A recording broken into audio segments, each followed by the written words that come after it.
The broadcast is now starting. All attendees are in listen-only mode.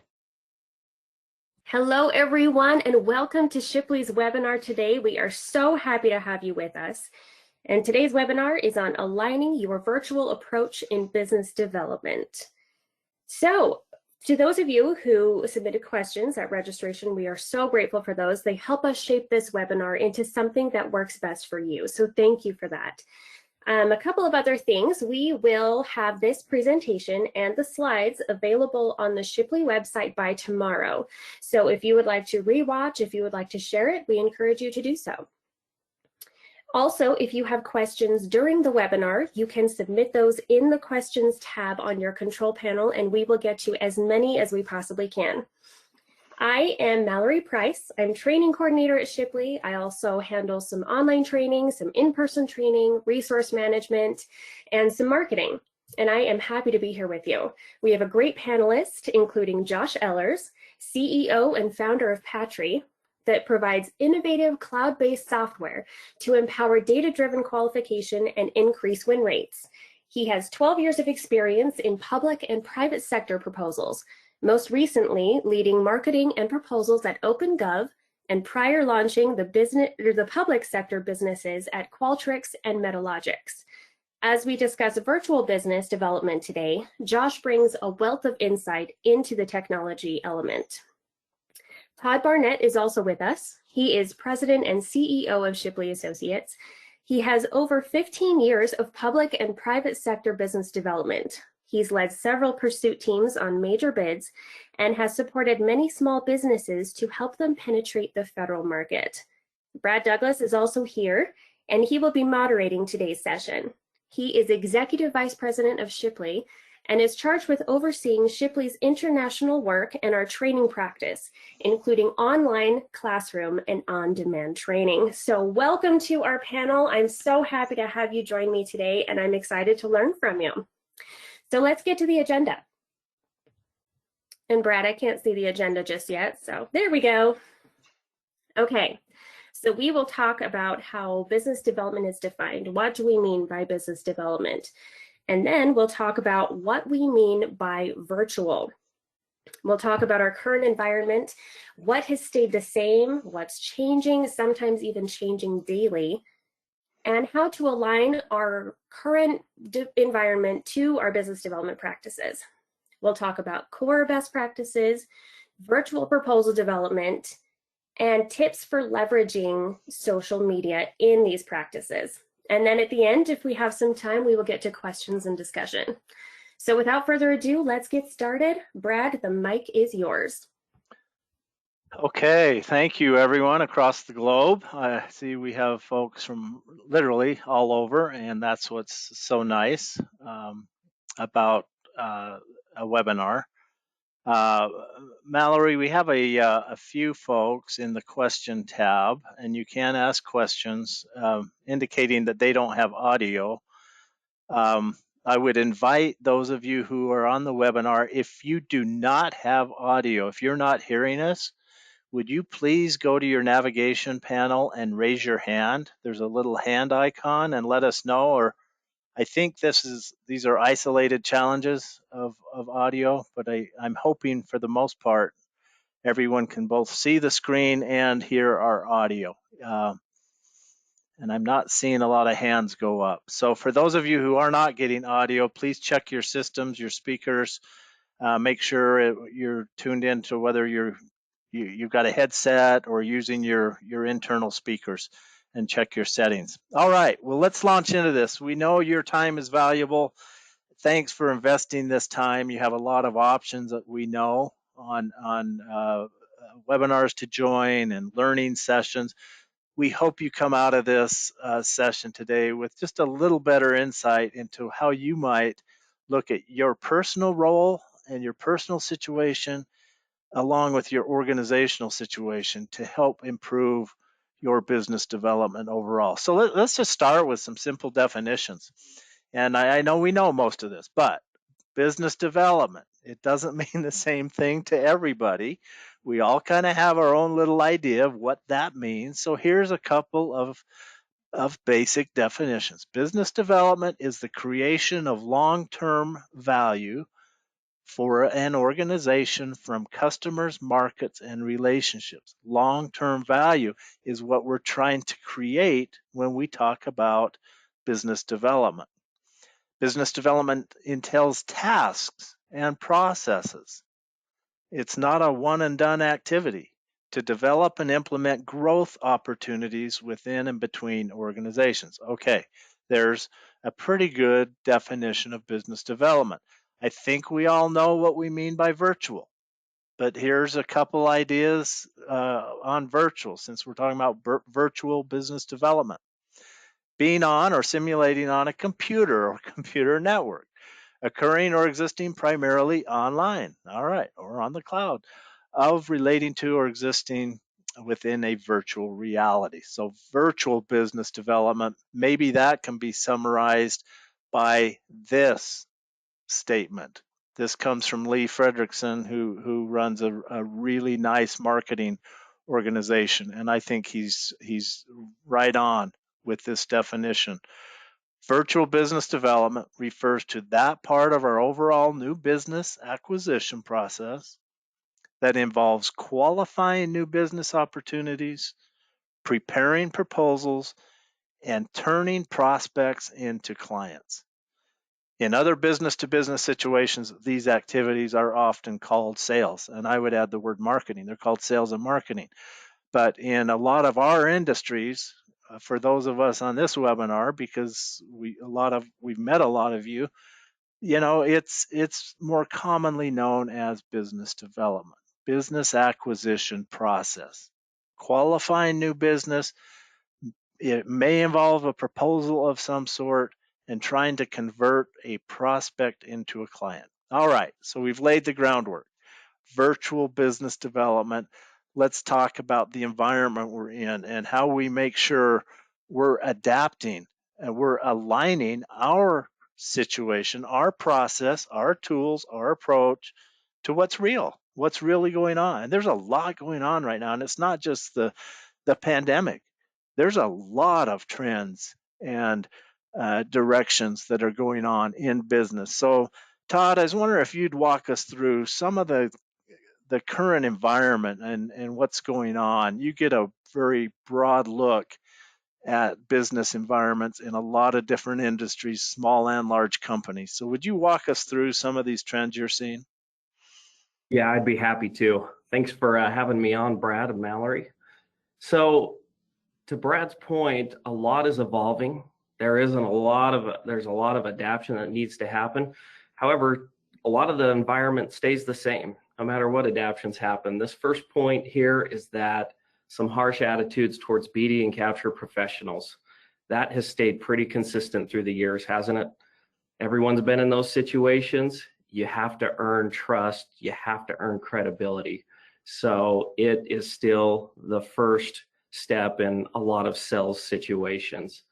The interesting part is I think a lot of people who've stepped away from a lot of B2B and a lot of business to government type acquisition environments and business development situations have realized that things have changed at a rapid pace, primarily due to this technological advancements, the ability for the government or the buyers or the large businesses to be able to interact with those selling to them how they would like to. So very dynamic point right there, and a lot of adaptation needed and a lot of learning, and you have to stay current. A part of the reason why it could lead into harsh attitudes towards business development professionals has a lot to do with the fact that suppliers are better informed than they've ever been. There are systems throughout many markets and segments that we work with that track companies' performance. It's not unusual for a new business developer that works for a particular company to find out that a lot of their clients or suppliers know more about their company than they do. So the information is, widely available. So it's important to be up to date on everything and what your stance is on those. Trust becomes harder to earn. That is a constant. It evolves. I think this really ties into a lot with this new information age, and people understanding so much about the organization that you belong to, or even about you personally, right? They have a look and an insight into you personally, and we've all been reminded this week that we do live in some parts of the world. There's polarization over a lot of different issues, and so trust can be harder to earn. So I think those are kind of the elements, Brad, that I think are some most dynamic, and a lot of them stay the same. Yeah. And then kind of to follow on with that, Todd, those are great points.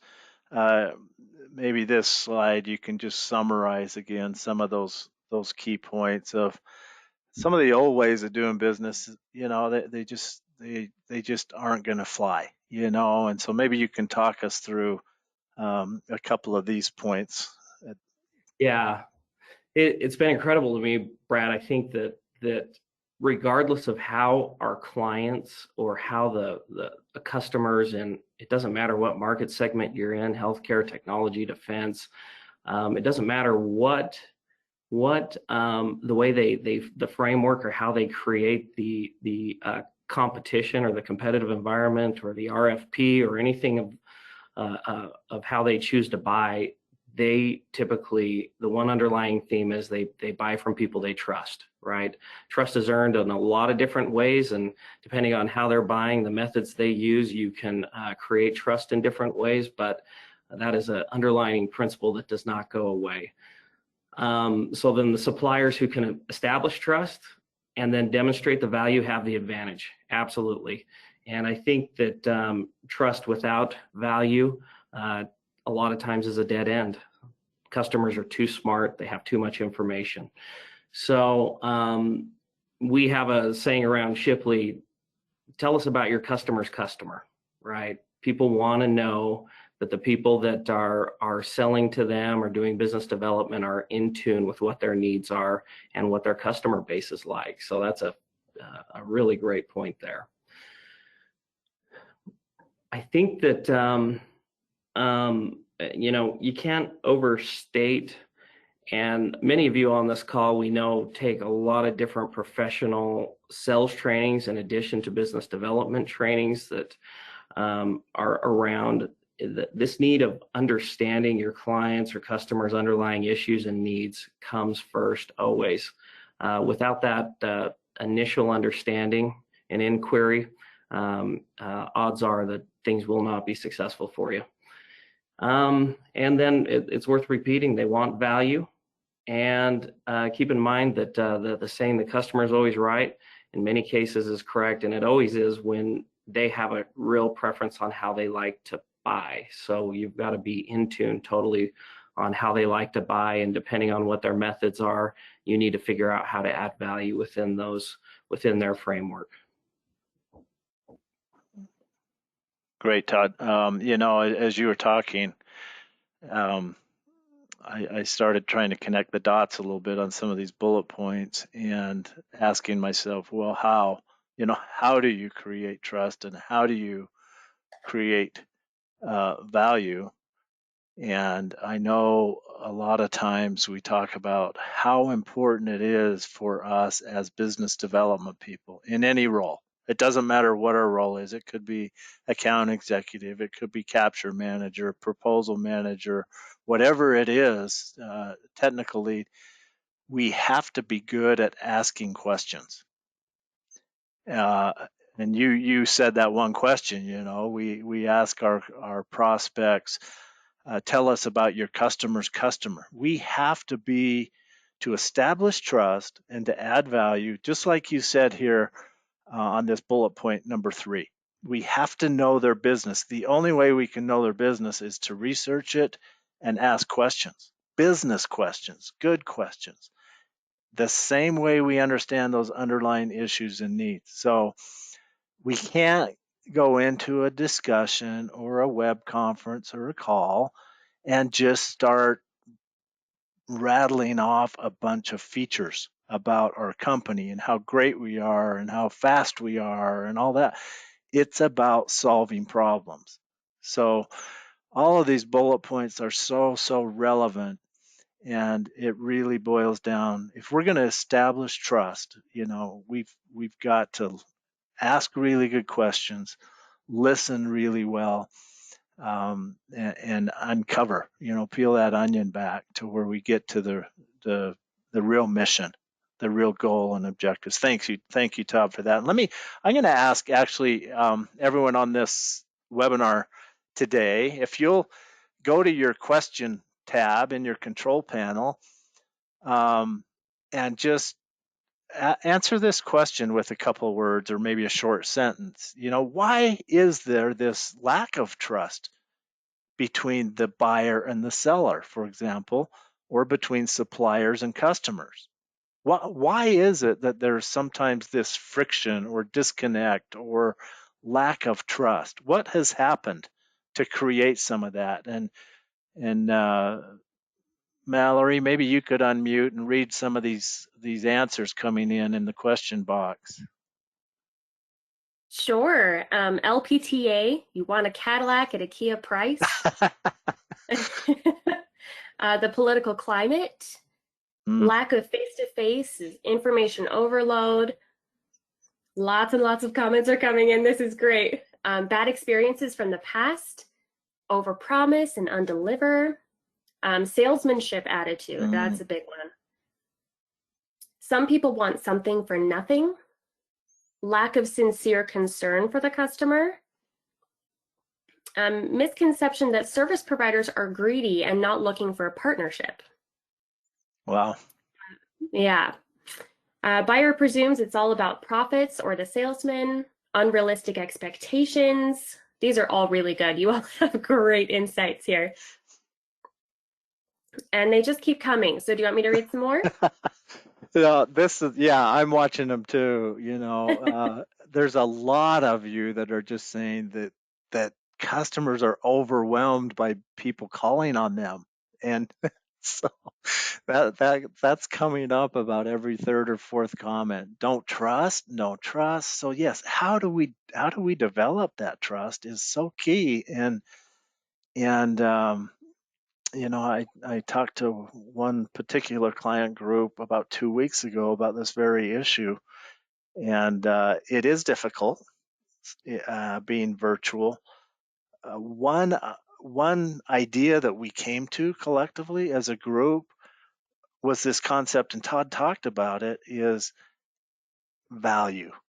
If we're just calling on people for the sake of calling on people, and there's no real reason to listen, or you're not putting forth anything of value, something they could read, something they could study or understand, or you're not offering advice, those are ways we gain trust. We personally, as the person, we have to be relevant.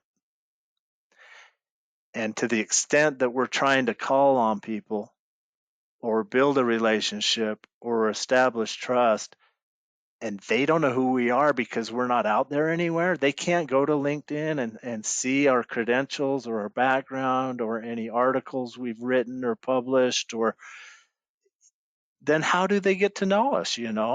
So being visible, being credible, being relevant, and providing something of interest and value to them is how we build trust. So just, Mallory, I think these bullet points here I'm going to pull up probably echo really, really well what everyone has commented on. Oh, there's a good one in the comment. Disconnects between the proposal and execution. Yeah, we're not executing on what we said we could do in the proposal. So many of your thoughts are captured here. Some of this distrust, let's just be honest. This bullet let me back up here. Sometimes our competitors are out there ghosting the heck out of us and talking about us in ways that may or may not be completely true, but paint us in a way that the customer starts a perception of us that puts us in a point of weakness. So it's like it or not. And Todd talked about, we're in kind of a heated environment right now, polarized in a lot of ways. Well, some of it's our competitions out there talking about us, and that can create a lack of trust. Poorly communicated expectations, requirements, you all mentioned that, regulation, policy, politics. And Todd, Todd, you hit on this beautifully. Our customers know us way more than we think they do. So that's the real paradox, really, of the environment we're in now. It seems so simple, but we do have to align. We have to align to the way the customer buys, because we both want the exact same thing. We want to sell or provide a solution, and the customer wants it. They want to solve their problem, advance their technology, meet their mission, meet their objectives. We want to sell it to them. So it just seems like it ought to be so easy, but things get in the way. Bureaucracy, trust, miscommunication. We do a lousy job of explaining our solution. We do a lousy job of talking about the benefits of our solution. All we do is focus on features. The customer does a lousy job of articulating their needs or their requirements, or they want the low price. They say they want a Lexus, but they'll only pay for a Hyundai. So you get it. We want the same things, but it's so difficult to get there sometimes. And so a big part of the purpose we wanted to do a webinar on this topic, and for those of you that asked questions in advance, like Mallory said, thank you, because it helped us shape this message. And a big reason we wanted to do this topic is we have to align how we go about positioning ourselves in the market. We have to sell the way the customer wants to buy. That's as simple as I can say it. And I know some of you aren't familiar with that, using that word sales yet when we talk about business development, but we have to go about our business development in the way the customer wants it done. And that means alignment. And we can't do it the same for every single customer. It's not a cookie cutter approach. So as Todd mentioned, there are certain factors really that have not changed a lot in our business development. Todd, would you walk through? I mean, these are consistently there every time we're trying to win new business. Yeah, I was just thinking, Brad, as we use this broad term called value, it has so many different meanings that, but when you boil it down, it's very not, that a few of these factors we're about to go over, if they're not contributing to the value of what you're providing your client, it's very, very rare. So that first one is interesting. I like how you put cost there and dollars, time, and risk. The greatest business developers I've worked with over the years, they're always factoring in these intangibles a lot of people don't think about. It's not just the price that you're offering your client, but there's also these other costs that your customers have to deal with. And usually it has to do with the risk that they're placing on your product or service and the time that it'll take them to both administer it and to, work through whatever your product or service is. So that's cost is always relevant. Well, I should say it's very rare that it's not. And for those of you that can get around it, you're doing a wonderful job. Ease to buy and operate. And I don't want to jump ahead too much at all, but Brad was kind enough to share parts of this survey that we've taken, and there's a lot of great insights on how important this is. But the ease to buy and operate your product or to work with you as a service is highly important. The emotional attachment, the appeal.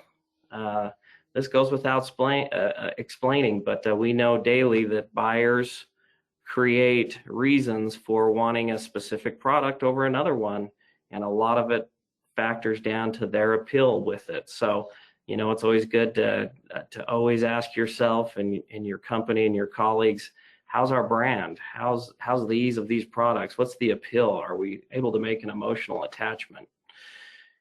Let's go back to issues and needs real quick that we talked about earlier. Are we even in the ball game? Have we asked our clients the right questions? Are we finding out that what all the features of our product or service that we're offering them or bidding to them or writing a proposal about, does it even fit their problem? Does it solve it?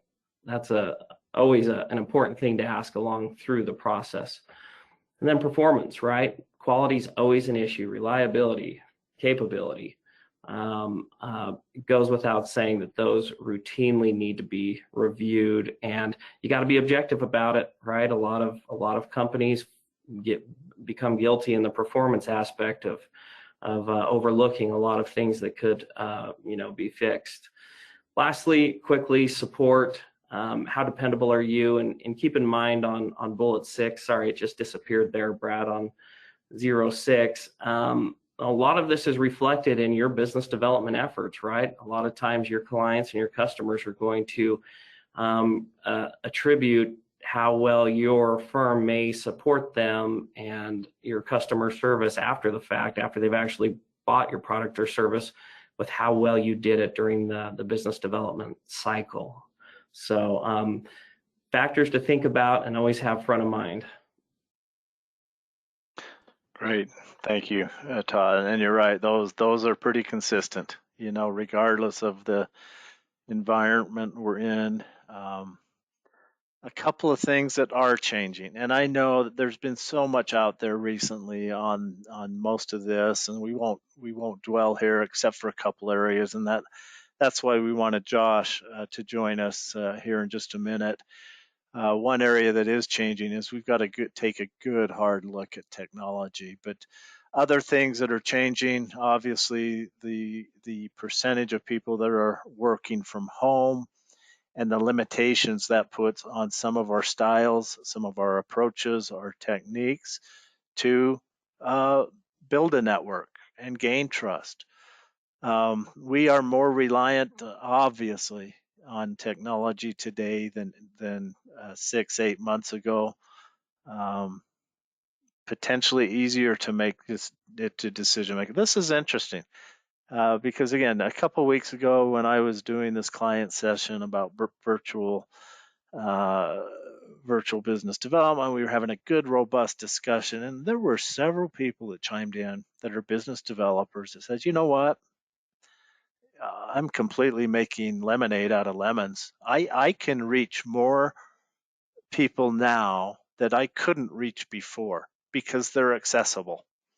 Yeah, it's virtual, but I'm reaching them. They're listening, they're answering, they're responding. So it's, even though it's changed in that we can't do that in person, there may be some upside to this virtual environment. This is changing. This has been changing for a while. So this is a trend. This isn't a pandemic thing. Confidence in the customer's acquisition schedule. How many of us who are selling maybe to government, whether it's federal or state, local education, see things slipping and slipping and slipping again? So the confidence that the government's acquisition plan is going to stick is waning and has been for a while. But there are certain businesses that are completely thriving right now, and that's what's changing, is there businesses we maybe would not expect to be thriving. I have one of my sons lives he is kind of living there, but he works in the food processing industry, in a certain industry in middle America, and he has never been busier. They are buried and they're thriving, and who would have thunk? So there are opportunities, things are changing, we need to stay up with it. And I came across this Accenture study, and I thought it was really interesting because they gave 3 ideas really for aligning our virtual work. they came up with the idea of we have to be in a position organizationally and individually to respond. How many of our organizations have actually stood up a cross-functional command center, is what they call it, where we've got a command center to handle all this virtual work and keeping track of our progress and meeting our KPIs. Create an elastic digital workplace task force. Have any of us thought of that? Actually establishing a task force to look at all the moving parts of our business and see if there isn't some synergy, some efficiency, some ways to maximize this whole notion of work from home. Have we thought about the need to reshape our marketing plan, our messaging, our reach, our frequency, getting our brand out there? It's maybe a new message today than it was 6 months ago. Then they talk about resetting, redefining relationships with customers, consumers, employees, rethink and redefine relationships, our ecosystems, renew, accelerate the move to an intelligence, data-driven operating model. And Josh, here in a minute when we talk about what you do and your area of expertise, I hope you'll dive into this, the value of data and being data driven in our current environment, because it's something sometimes we skip over and we overlook, and we shouldn't. Reprioritize enterprise investment plans, get ready for the future. I thought this was really an interesting study, and this was just a summary from Accenture. The other thing we need to do, and I'm not going to dwell in this, but most of our organizations, or we personally, we have access already to business development tools. How many of us have taken the time to actually dig deeper now and make sure the tools that we already have are aligned to what we need? This webinar is about aligning our business development process with the current environment. Well, we've got existing tools. Are we taking the maximum advantage of all of these tools now? Are there some nuances? Have some of these partner companies come up with innovative ways to support us better and different? Check it out. If we're investing in a subscription to tools like this, are we getting our best bang for our buck with the existing tools? All right, now Josh, I was with Josh on a panel discussion at an APMP conference not long ago, just a few weeks ago, and I was so impressed with his approach to the importance of data and technology. So Josh, if you would talk us through how we should think about in aligning our data and technology solutions to maximize what we have. You bet, Brad, and thank you again for having me on, and thank you again to Todd and Mallory. This is such an important topic, especially now, and there is a blitz, it appears, to leverage as many technologies as possible to really enhance the business development function within companies. And I've always been, especially recently, trying to caution companies to be very thoughtful about how they do it. And I want to talk about these 3 points in 2 contexts. Number one, internally to your operation, how you're leveraging and adopting technology. And then number 2, how you are going to market yourself with your solutions and how you should align your solutions to your customer base. And the first point here is, think of this internally for your company and think of this for your go-to-market approach. Do the tech align to and enhance your workflows, or do they seek to be really their own? That's a problem right now. There is what we call tech fatigue. I come from the tech market. where, as mentioned earlier, I built the go-to-market team at OpenGov, built up public sector businesses at Qualtrics and others. And the tech that won as we went to market and as we operated was additive technology. Could it enhance what we do? Could it identify facilitating factors to make us better? Any tech that adds to an existing workflow is good. Anything that seeks to be its own, you need to take a second look at and consider that as you go to market yourself. The second point is it's vital that what you adopt and what you go to market with can produce some sort of value. And we mentioned this, I think Todd was mentioning this before. If there's no value, there's no value. And we have to be able to quantify the time and money savings of new or existing solutions. For us within my company, a big reason for our growth is because we help quantify the time and money savings of your bid, sales, and proposal operation. And in addition to all of that, number 3 is you have to identify tech that can integrate with your existing solutions.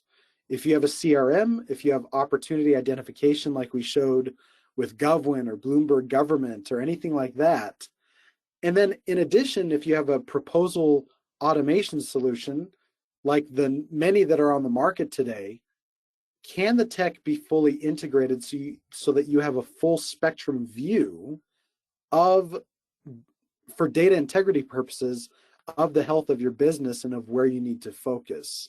So you really need to know where your company is on what we call the technology adoption life cycle, which is here on the next slide, and I'd like to walk you through that.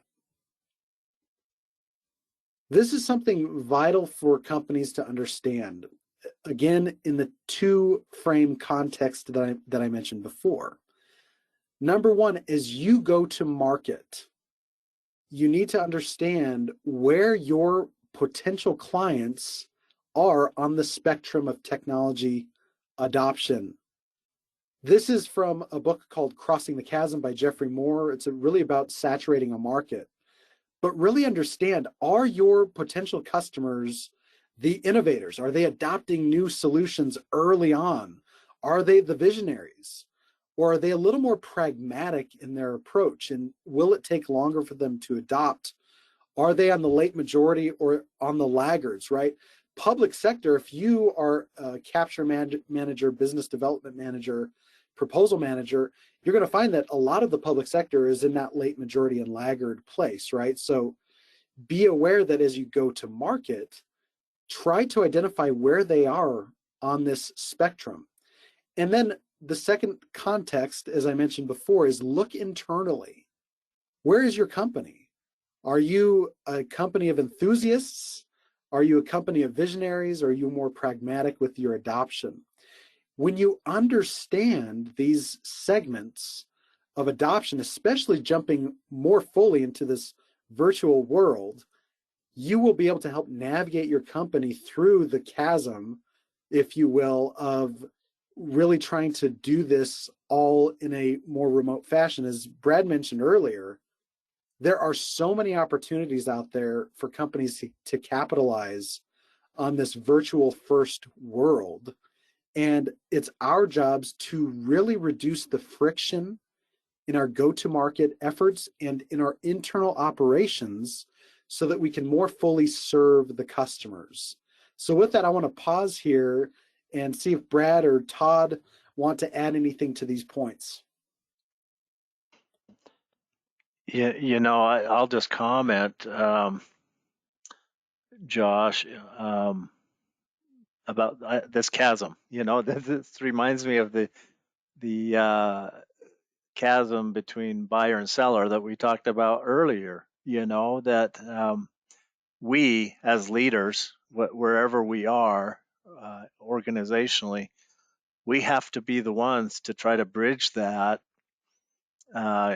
chasm, because we can't just, and I'm guessing a lot of us in this webinar have been around for a little while, and we've seen implementations fail, and they fail because we can't bridge that chasm. We can't bring some of the skeptics and more conservative people along. And so just like we have to align with the customer in how we position, market, sell our services or products, we have, like you said, we have to do that in our company and make sure we're using solid change management ideas, methods, techniques to bring this right side of this chart along into where we need to be in alignment technically.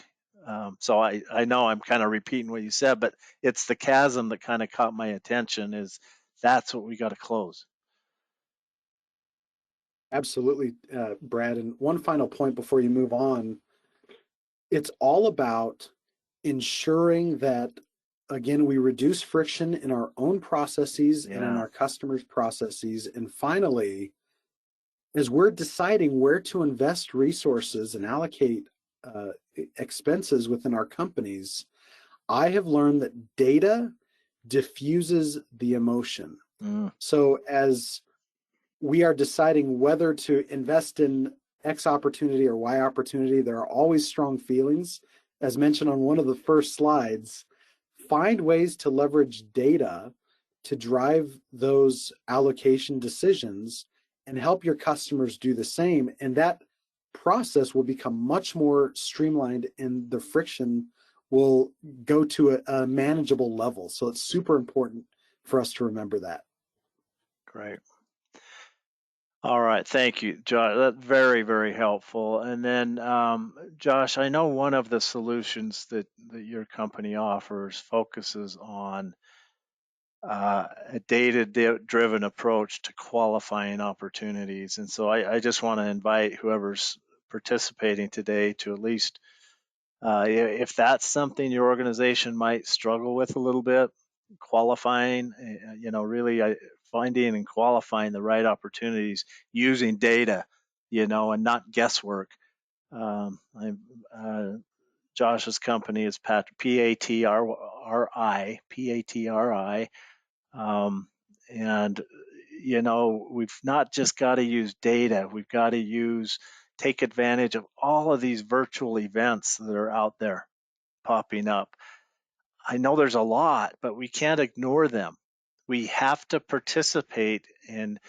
And Josh, I'm guessing in you positioning your solutions, you depend heavily on these demos, don't you? I mean, as a way to get the word out. Absolutely, yeah. It's been vital for us to not only as an APNP sponsor and a partner of companies like AOC Key Solutions and others out there, that is how we're getting the word out in the absence of, the classic face-to-face. And it is working because, and I have to applaud the bid and proposal market.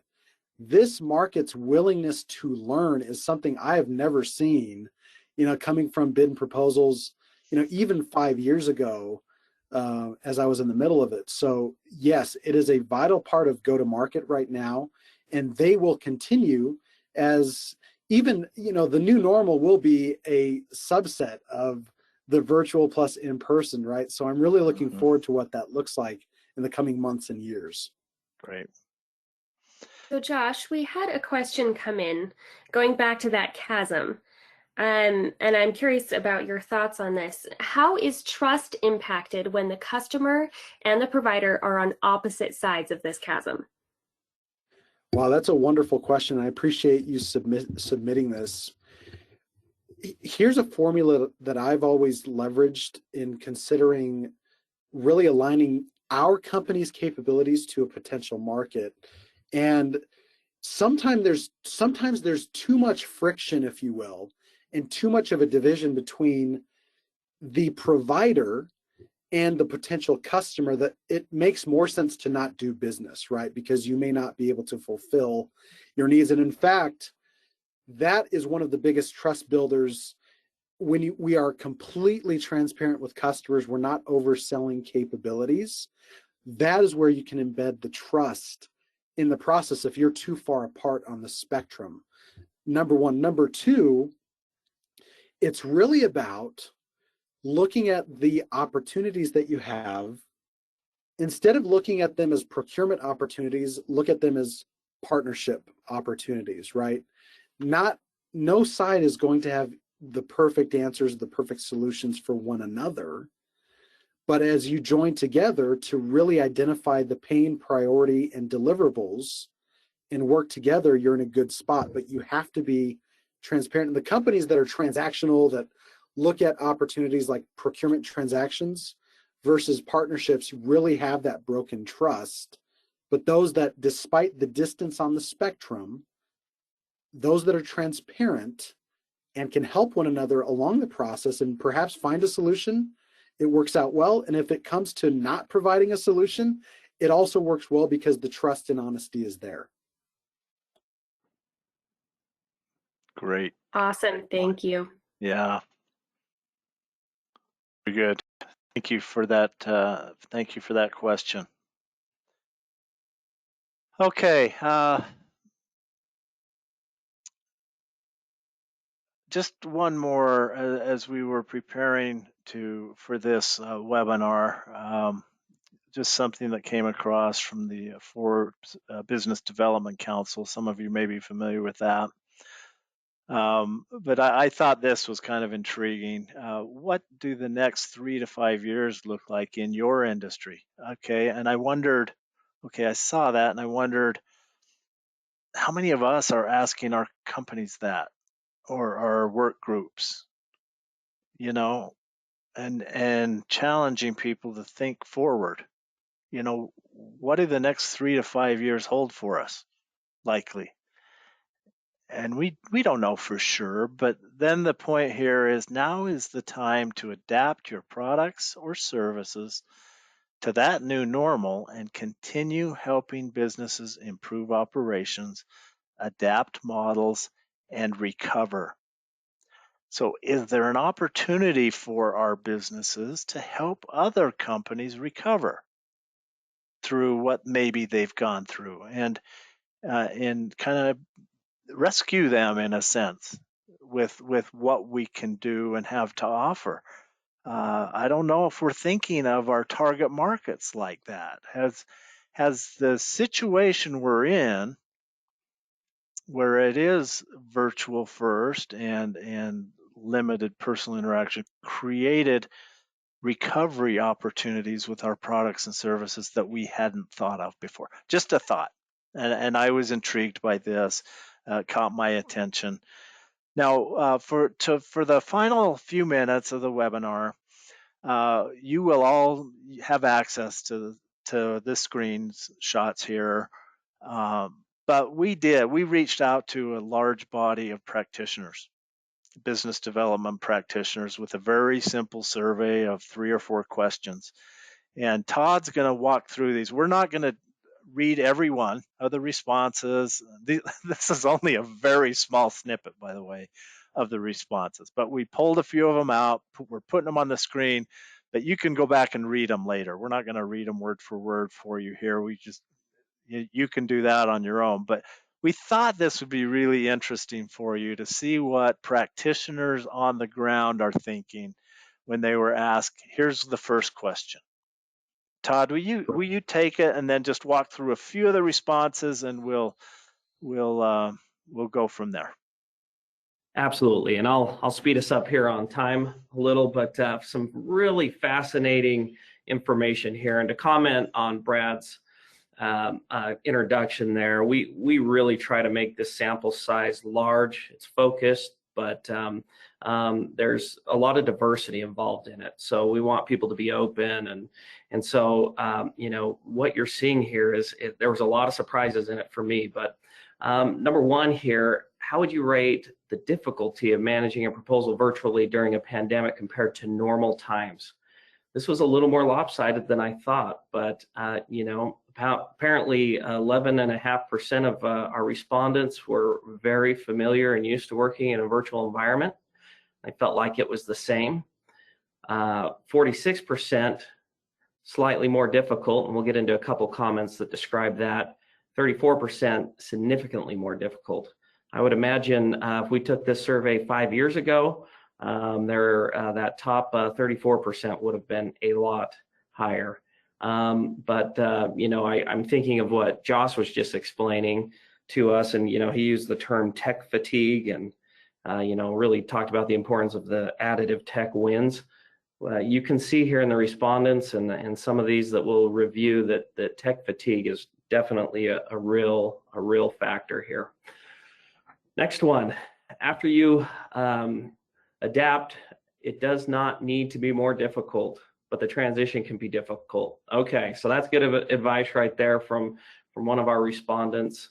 It's really in the transition. So I think that's why the biggest percentage we saw was a little bit more difficult, but not terribly more difficult. It's just all about that transition. So clearly us and our companies can plan for that. The primary problem is communication, right? And they give a little detail here: 2 meetings daily, a lot of phone conversations, and they still didn't feel like they were communicating well. So I think this third one's important. There are just a lot more distractions. So I think this isn't just attributed only to the virtual environment we're in, but clearly with the pandemic and a lot of kids being out of school, that's clearly been a reality we've all dealt with for the last 9 months. So here's a comment, and take it for what it is, but it's really hard to duplicate the synergy of a proposal center. So these are the challenges that a lot of people, in conclusions, a lot of these practitioners that have worked for a lot of different companies are coming to. So next, Brad. Here, this goes a little bit to what Brad said easier. Here's a positive side. It's much easier to catch people by telephone and schedule meetings. So kind of back to this theme that there are some silver linings in this disruption of 2020, and one of them may be access to people. Okay, so next question it asks, what's the biggest challenge you've experienced over the last 6 to 8 months? This one's probably not necessarily attributed to virtual or not, but this should be good for those of you that are in the business of graphics and desktop publishing and editors. Apparently there's demand out there. So that's something that we've seen in a lot of our respondents. People working from home seem more distracted. There's that distraction piece again that comes in. Next. That time zone challenge too sometimes. Oh yeah, thanks for adding that. That's exactly right, the time zone. Deadlines and commitments. Is it more difficult, is the question, virtually to keep people on their deadlines and commitments? We have some more data on that. Promoting the sense of urgency. We've got, I think a lot of you have probably experienced, there's a lot of great leaders who are able to, in person, make mountains move, but put them in a virtual situation. Is it the same? Is it as effective? And I love this one, Todd. I love this one. Vast number of contributors, their ability to use the cloud-based tools. That you nailed it right there. That's a challenge I think that we're all facing, and just the ability to work offline, upload files, and to the collaboration required to, some of these proposal teams, we all know, 10, 20, 50, 60, 70. It's incredible how much collaboration it requires. Same stuff, different. I like that. That's the one I like. Same stuff, different day. Oh, love that kind of attitude. Just bring it on. Yeah. And I invite any one of our guests here, if there's any other questions around the survey, since we are coming up on our time, please reach out to us. We're happy to share more. Now, these are, we're going to go fast on these and let you read them, but there's some good advice in here from those that participated in the survey. So I'm just going to click through these kind of slowly and let you read as we go.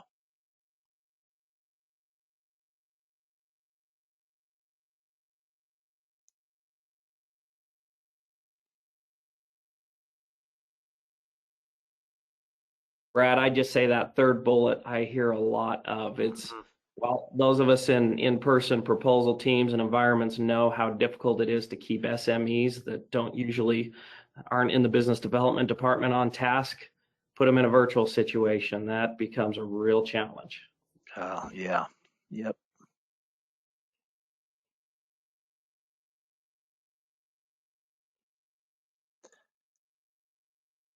This is the adaption that Josh talked about. Don't jump into it without the training, without becoming familiar with it.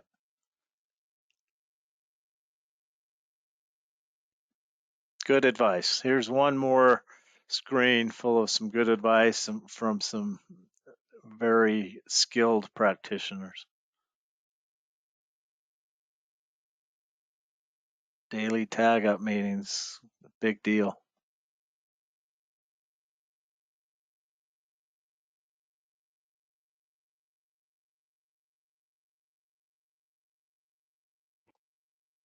I like that one, Brad. I mean, the idea of having to over communicate, those of you that have worked in remote situations before the pandemic, you recognize that that's the reality. You've got to over communicate, especially if your teams are new or ad hoc.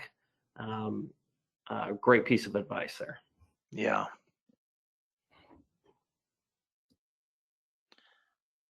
Trust your writers.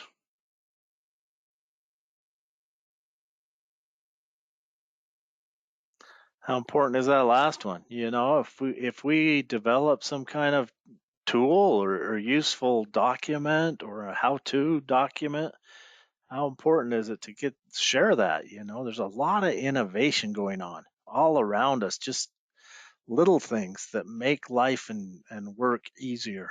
And sharing that becomes a real key to all of our success.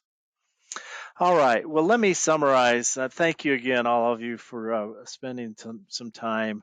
There was a publication recently, a post in APMP's Winning the Business. This is their online repository where there's some great articles, some good information that comes out. They keep it fresh. This one caught my eye. It was 6 Steps to Manage the Increase of RFPs in the New Normal, written by Ben Paul. He posted this on APMP's Winning the Business, and I thought these points were valuable to end on. This is kind of his message, and I'm paraphrasing. It's tempting for us, but we should not sit around and wait. We can't just sit back and hope customers send us an RFX tender and we bid on it. We can't ignore current clients and contracts. You saw KISS, KISS sometimes can mean keep it sold strategy. What is our strategy to keep it sold? Don't be careful, and we've got to review and align our bid and response process. Always, it's always a process in motion. We have to pay attention to the bid, no bid discipline.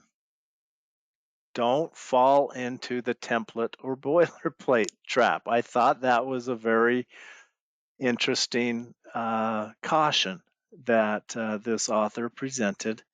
Don't skip the review or revision processes.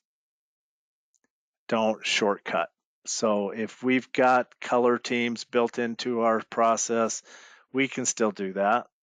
We don't have to shortchange that. So these were some real good, I think, parting summaries and tips. So Josh, Mallory, Todd, unfortunately, we don't have time to address a lot of questions. Well, Mallory, let's take one. Do you have a burning question that you've pulled off of the list of the many that have come in that we could address, and then we'll call it a wrap? You know what? I do have one.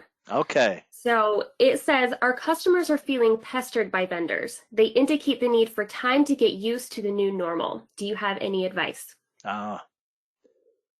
Yeah. There's direct contact with prospective new clients or customers, and there's indirect.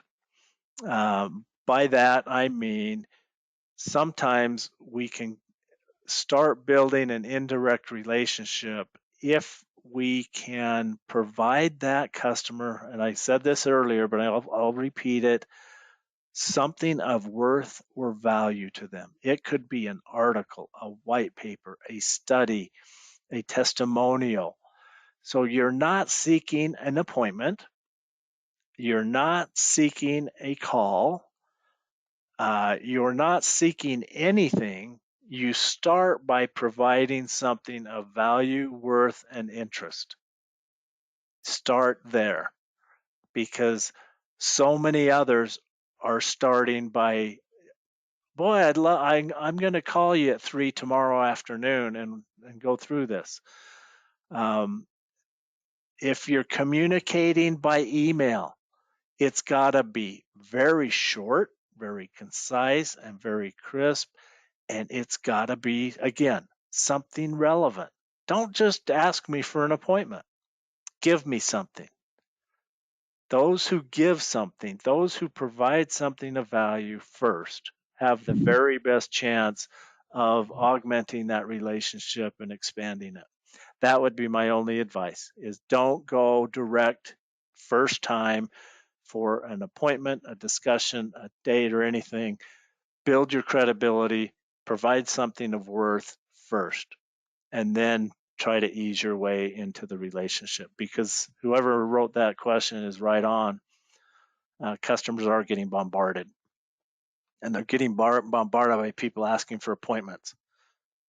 So try to do something a little different. So go about it win on how we sell and how we position, not what.